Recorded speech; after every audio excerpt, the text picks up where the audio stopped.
Okay, so this coloring activity, I participated in this, and one of the days that I was gone and a substitute had come in, I was down at, I told you guys I went down to the district office and was doing like adult SEL, where it was just like a full day of them pampering us teachers. And this is one of the activities that we did. We got to color. I thought it was, I had a lot of fun. I try to do this outside of just in the classroom.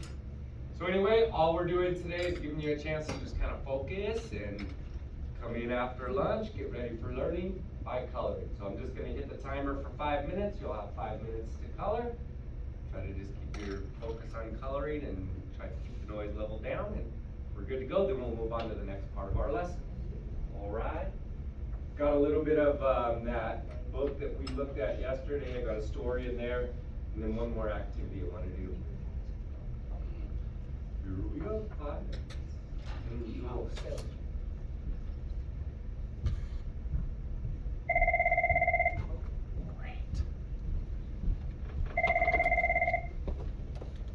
Mr. Scott? Sure. You're welcome. Bye-bye. Isaac. Counselor?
Too quick?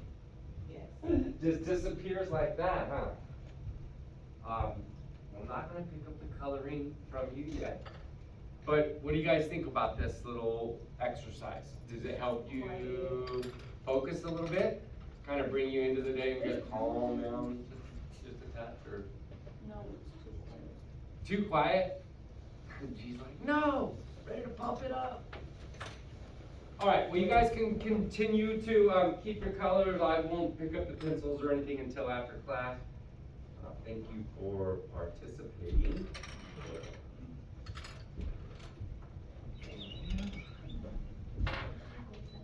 Going to move on to our next subject, but you guys can continue to do, continue to color. Hopefully you haven't seen this before. Last period, one person that, if you have seen this, this slide thing, make your observations. Oh shoot. Yikes, sorry. Make your observations.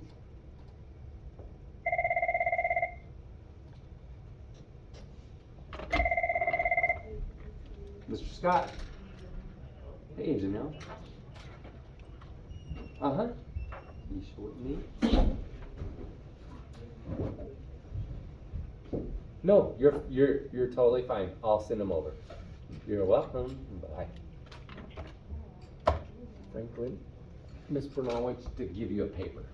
So she said, if you could run over there real quick.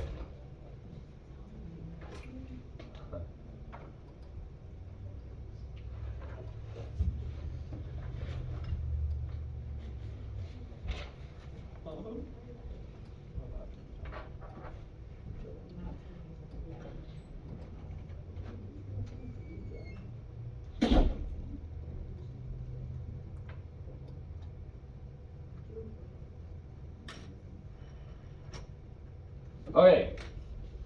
I'm not sure if you guys have seen this before or not. Yesterday we were doing this lesson on observations and inferences when I was using that book. And you guys were making observations about the cover of the book, and then we got into the inferences. Anytime that you kind of make a story up about what you see, that's that's inferring something into what you're observing. So if I put this up here on the screen and I ask you just to tell me what you observed, thinking about yesterday and how it was just like white letters, blue book, all that, what would you observe about this picture? What's an observance you can make about this slide up here? Green feet. Okay, so these are feet, those are red feet. Okay, what else? A white line. They're walking on a yellow, or they're placed on a yellow board. Correct? Okay, now make an inference. So we already said their feet, right? Tejan said their feet. What could be other inferences that we make from that? What kind of an animal do you think it might be? Duck. Think it's a duck? Anybody else have any other ideas? Bird. Some type of bird? What about the red ones? Oh, those are birds. That's birds, and what do you think the green one is? Crocodile. A duck or a crocodile?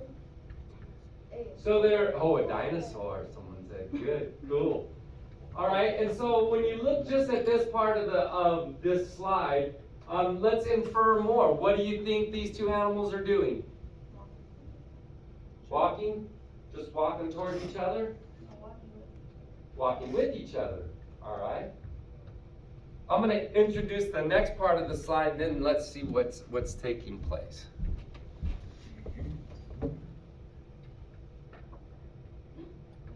What if we now include this? Now what's happening? What do we observe first of all? A lot of positions in one area. Both colors. All in one area. Is there a pattern that you can observe? No pattern at all, right? Random. Okay, now infer. if these were two different animals or whatever, and they were just walking, you said they're walking together, what are they doing now? They're fighting? Everyone think they're fighting? Can they be doing anything other than fighting? Dancing, absolutely, right? Anything else? What's that? The red looked like a frog feet? Okay. All right. Oh, yeah.